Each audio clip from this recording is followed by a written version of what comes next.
Eh ben, bonjour Philippe. Bonjour. Eh ben voilà, je t'ai expliqué l'histoire de Fabrice. Pour Fabrice le Gabonais, la vidéo. Hein, tu m'as eu au téléphone hier et tu m'as expliqué ce qu'il fallait faire. Hein. Voilà, donc effectivement, alors, pour ceux qui rencontrent des gens qui sont gravement blessés ou visiblement ils ont une blessure qui est en train de gangréner, quoi, hein, qui est en train de s'infecter, vous les envoyez donc aux urgences du... Comment tu m'as dit que ça s'appelait là?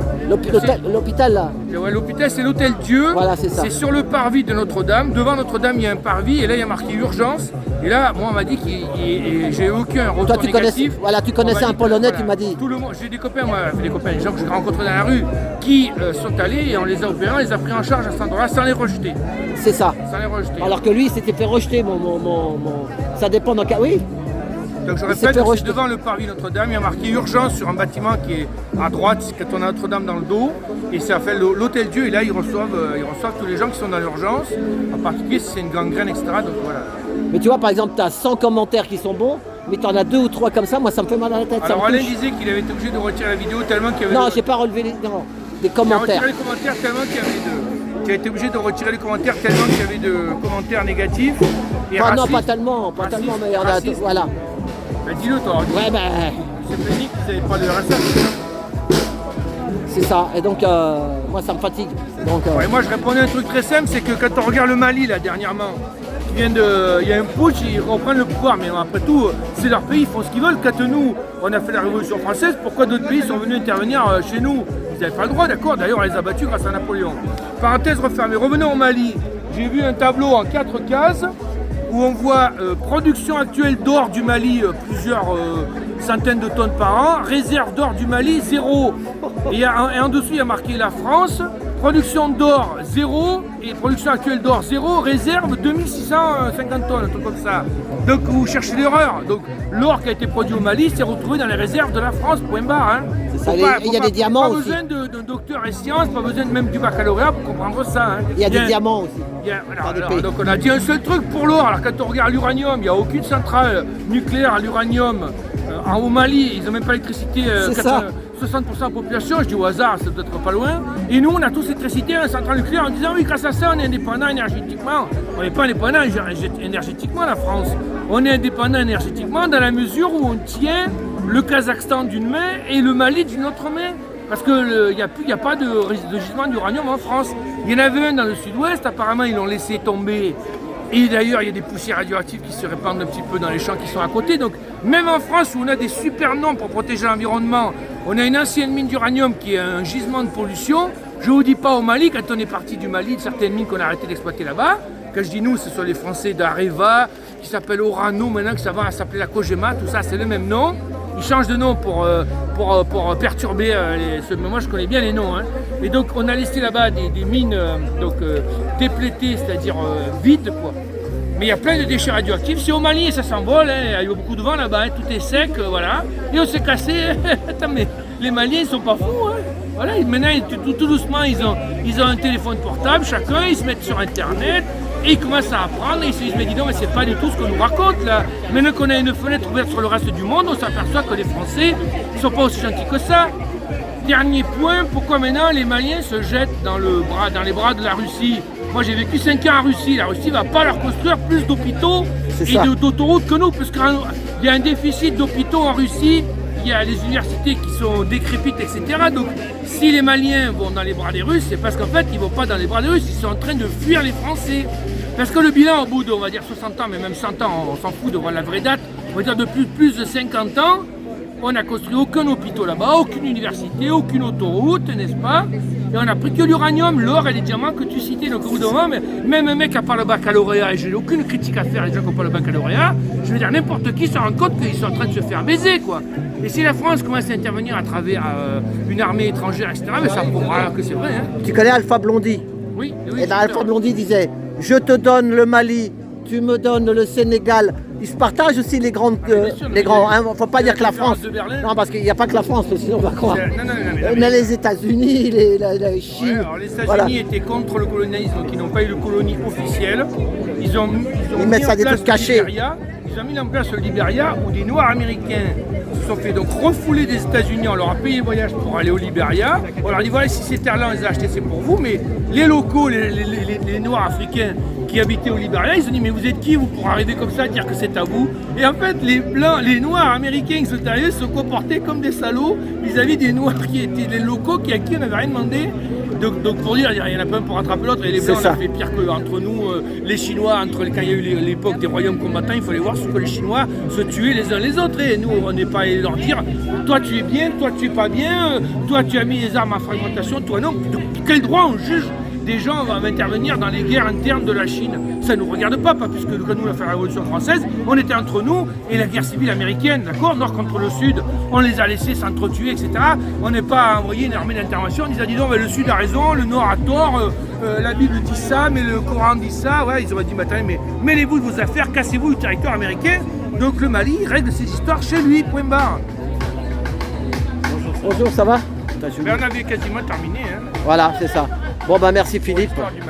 Moi, ce que vraiment je souhaite, c'est que les gens deviennent de plus en plus humains, c'est tout. Hein. Là, j'étais à Sacré-Cœur, j'étais à Montmartre tout à l'heure, là, avant de venir ici. J'ai rencontré un monsieur qui joue de la guitare, qui s'appelle Charlie, ancien taxi, il a 70 ans. Il connaît les gilets jaunes, il m'a vu, il m'a reconnu, tu vois. Bah, si on était tous comme ça, je lui ai dit, le monde, il serait beaucoup mieux. Hein. Mais oui, mais ça va arriver, c'est ce que disait De Gaulle, j'ai relu la citation avant de venir, je vais paraphraser parce que je ne l'ai pas apprise par cœur, mais il dit, pour ceux qui se battent avec l'esprit pur, avec une bonne cause, il ne faut pas avoir pas peur. D'intérêt, pas un intérêt, j'ai pas d'intérêt, moi je ne cherche pas à créer la chaîne TF1 ou France 2 avec YouTube. Voilà, je ne veux pas tenir le haut du pavé, je suis à la retraite moi. Donc, mais il y a des gens, qu'est-ce qui... Donc nous tous qui nous battons là, un gilet jaune, mais les gens nous regardent, ils ne sont pas fous, ils voient bien qu'on se bat pour une bonne cause. Donc De Gaulle il dit, à la fin de ce combat, il y a la victoire suprême, c'est la victoire de ceux qui n'ont pas cédé. Voilà. On n'a pas cédé, hein, ceux qui sont au bar, qui sirotent, en se doutant pas de ce que Macron leur prépare à la rentrée. Macron il s'est dit, bon, il y a 10-49-3 qui sont passés en un an, je vais continuer, les mecs ils se révoltent pas, voilà. C'est ça. Eh ben merci Philippe. Eh ben merci. Donc voilà. Samedi prochain, moi je serai pas là. Eh ben, parce qu'il faut que je me repose. Ça fait 5 ans que j'ai fait tous les week-ends moi. Au bout de 5 ans. Ah, faut lever le pied, voilà. Et que d'autres, ils ont bien pris des vacances, et ben prenez notre place. Un qui tombe, un autre qui se lève. Mais bon, ça sera qu'une semaine. Du coup, non à la guerre, seul voilà. La lutte libère. Voilà, non à la guerre. Ah oui, c'est encore l'Africain. Ouais. Lui, et ça, c'est Juan Branco. Pareil pour le peuple. Et qu'est-ce qu'il a expliqué alors, Juan Branco? Qu'est-ce qu'il a dit dans la prison là? La Constitution américaine et la Constitution française, Juan Branco n'a rien inventé. Moi, ce que j'ai entendu des déclarations de Juan Branco, c'était qu'il ne fallait pas espérer avoir en fait des grandes nations qui soient en fait comme des béquilles pour les États. Il faut vraiment que ce soit la population qui soit vraiment souveraine. C'est ça. Et qui soit libre. Donc il ne faut pas idéaliser tel impérialisme meilleur que tel autre. Non, les impérialismes sont destructeurs. C'est ça. Il y a de la prédation. Donc il faut... Des hommes intègres. Voilà. Donc il faut vraiment que ce soit la population qui se batte et qui ne... Et comme on dit, des mandats révocatoires. Tu connais Exactement. ce mot-là? Voilà, c'est ce mot-là. Voilà. Mandat révocatoire. Voilà. RIC, le RIC. Mais bon, depuis le temps qu'on le dit, on verra. Et donc vraiment j'ai beaucoup de respect pour le peuple sénégalais qui a eu beaucoup de morts dans la répression terrible qu'a fait le gouvernement. C'est ça. Qui veut, c'est ça, il y a des morts, il y a des prisonniers en prison. Beaucoup, je crois que c'est 1600, il a dit 1600 prisonniers voilà, politiques dans ça. le pays. Avec lui, il a donc été jeté en prison. C'est la répression. Il venait défendre donc son client et il venait pour travailler pour défendre donc l'opposant principal. Oui, Sonko. Voilà, Ousmane Sonko. Et du coup, il est rentré légalement dans le pays pour exercer son travail d'avocat et il a été enlevé, et il a été jeté en prison. Et là, il s'est retrouvé dans une cellule. Pour lui faire peur aussi, peut-être. Les gens ne pouvaient même pas s'allonger par terre pour dormir. Ah oui, tellement ils étaient trop serrés. Ouais. Serrés dans la prison, ils ne pouvaient pas se déplacer pour aller faire leurs besoins. Ils faisaient sous eux en salissant les prisonniers de la même cellule. Et l'odeur, alors je vous dis pas. Les corps torturés, il a vu les traces de balles.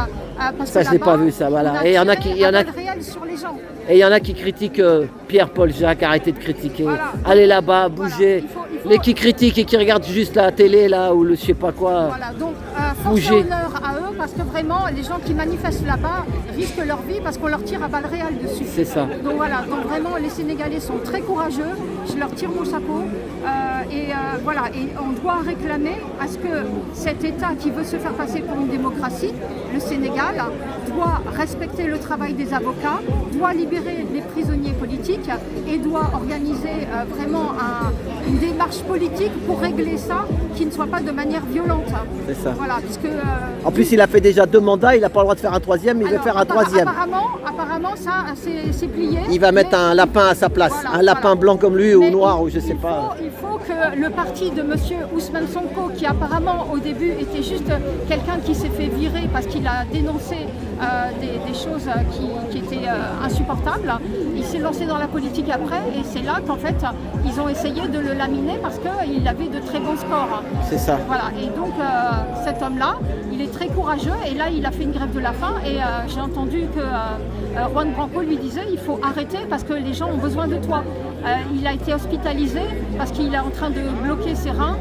Il avait fait une grave crise d'hypoglycémie à cause de sa grève de la faim et il ne faut surtout pas qu'il meure. C'est ça. Parce qu'il est vraiment une indispensable, possibilité voilà. pour la population d'avoir une alternance politique. Et on l'a accusé de plein de choses, de viol, de machin. Voilà, alors ça c'est tombé, ça y est, c'est réglé. Ah, c'est tombé. En plus, plié. il a fait l'ENA, ce gars-là, Sonko.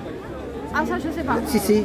J'avoue, moi j'ai Il a fait une entendu école, plusieurs vidéos il a de fait des Juan études Branco, en tout cas. j'ai découvert le C'est dossier. pas un gars qui vient comme ça de. Voilà, bon, Ouais. enfin, il a fait des Peut-être qu'il études. travaillait dans l'administration, Voilà, c'est ça. il avait un cursus, mais même s'il n'avait pas un grand diplôme, je veux dire, un homme qui se bat pour ses droits et qui est jeté en prison et à qui on lui empêche de faire une campagne politique, juste parce que c'est un opposant qui trouve un écho dans la population, c'est insupportable. C'est une mafia. Voilà, quand on est démocrate, quand on aime la démocratie, démocratie c'est le pouvoir au peuple, C'est ça. on doit respecter Démocratos. voilà, les libertés des gens, leurs droits essentiels et surtout la souveraineté. Le peuple doit être souverain. Et ça, en France, comme au Niger, comme au Sénégal, partout dans le monde. Donc je comprends que Maître Branco, qui est très attaché à ces principes-là, soit allé défendre Monsieur Ousmane Sonko, parce qu'il a eu un appel et il a répondu à l'appel d'un citoyen courageux, D'accord. qui joue sa vie. Attends, je filme ton truc là. Attends, je m'approche. Il est beau, hein. Tu l'as fait faire ou c'est. Ah, c'est une amie du syndicat des Gilets jaunes qui les fait, qui fait les Comment elle petits s'appelle, bracelets. Mélanie ou comment elle s'appelle Frédéric. Ah, mais il y a une dame aussi là, brune, là, comment elle s'appelle Ah, il y en a une qui bosse Comment énormément elle au s'appelle bureau, c'est Stéphanie. Stéphanie, voilà. Et voilà. Alexandre. Et Alexandre aussi avec Voilà. qui tout le temps. Ils sont On tous les dans le embrasse. binôme là, Ils voilà. peuvent- Moi ils je leur peuvent fais pas un bisou réclamer, aussi. Voilà. Ah, Et ton voilà. prénom c'est comment toi Valérie. Valérie, bah comme ma femme. Je suis sur Île-de-France, voilà. Voilà, comme ma femme, Valérie. Du coup, voilà, le syndicat des Gilets jaunes a des victoires actuellement. Il faut essayer de suivre un peu ce qu'ils font sur les réseaux. Ils se battent comme des lions, Voilà. très courageux. Ils investissent énormément de temps et d'énergie. Et Voilà. franchement, chapeau bas. Le syndicat des Gilets jaunes, il tient la route. C'est ça. Eh ben, regarde, attends. Voilà. La roue tourne. Voilà, hein, la roue tourne. Merci Valérie. Et vraiment, Voilà. que ce soit par et pour le peuple. Je vais venir te voir, t'inquiète pas. Voilà, je coupe. Ouais, la roue tourne. Voilà.